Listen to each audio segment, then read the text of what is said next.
Good morning, welcome to Scottie Crafts and Wendy's World. Today I want to talk to you about the Pinkysil Putty. Now I've done videos previously on the Pinkysil that we made moulds with, but this one is a putty, so it's a two-part mix that you mix together to create moulds. So Adrian, if you just want to zoom down, we'll have a look at the little moulds on the desk here. Adrian worked very hard to create these moulds, not 7-minute job, I know this. I know, they're so easy to use and I loved this was the original frame. Look at the depth on that frame. Now, if you wanted to make a mould with the Pinkysil, which is the liquid, well, you'd have a problem because you couldn't put it in the pot in order to pour over unless you wreck it by pulling it to bits to get a frame shallow enough so that you can make a frame that'll go on a scrapbooking page or a card. Right. So that's one advantage to the putty. The other advantage, oh yeah, look at the amazing detail in the putty. It's just incredible. It is. It really is lovely. Another one is if you've got like family heirloom brooches, like this one of Adrian's,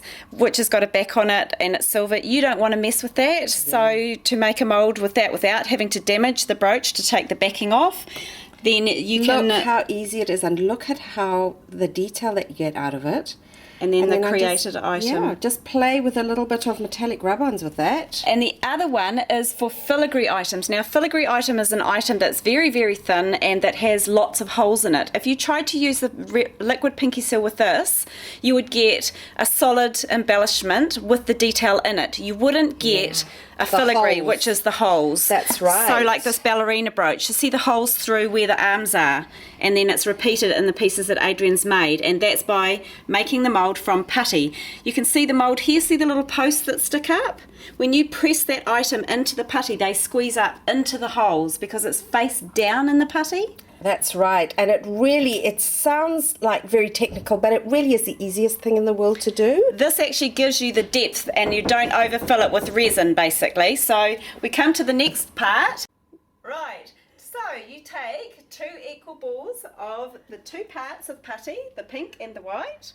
I've just spooned it out of a jar. This is skin safe, so it's fine to use utensils that you would eat from to get your even balls. Mix them together and you mix them until they are nice pale pink and no more marbling. So you just want to, you can see it turning to a pale pink now.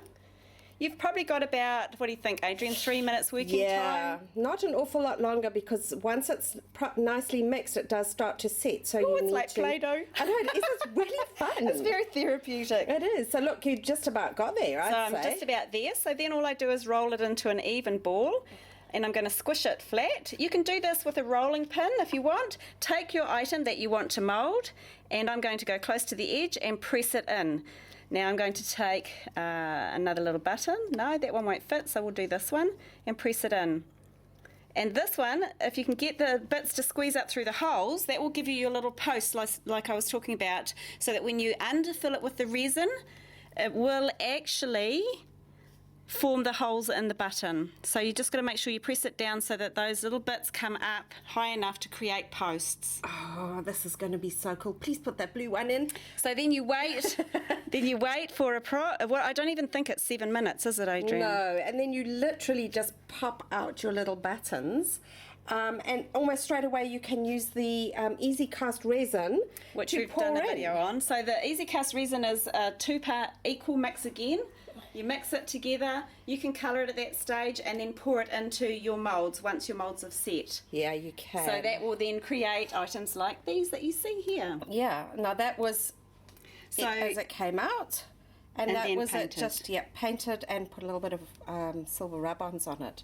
And the little flowers. Yep, so this, pop your buttons out, pour your resin in, and you create all your items. So any found item, you can use family heirloom brooches, you can use buttons, frames. Cross buttons, that's like where I those could use ones this, all these little bits here, I could pull these off and use any of these items to press into my putty. Yep. All the filigree flat items, I love it for that use. The butterflies here would be gorgeous. Yes, they would. Because they would come up filigree. I think that this putty just starts to make Pinkysil even more attractive because you can just do so many extra things with it now. I don't think we can wait for that to come out. We're just going to have to go. I'll just test it. It's not quite there yet. So it takes about 7 minutes to set, and then you can pop them out, pour in your Easy Cast and then you're done and you've got buttons to colour. Thank you, Wendy. We'll see you again soon. Thank you. Bye.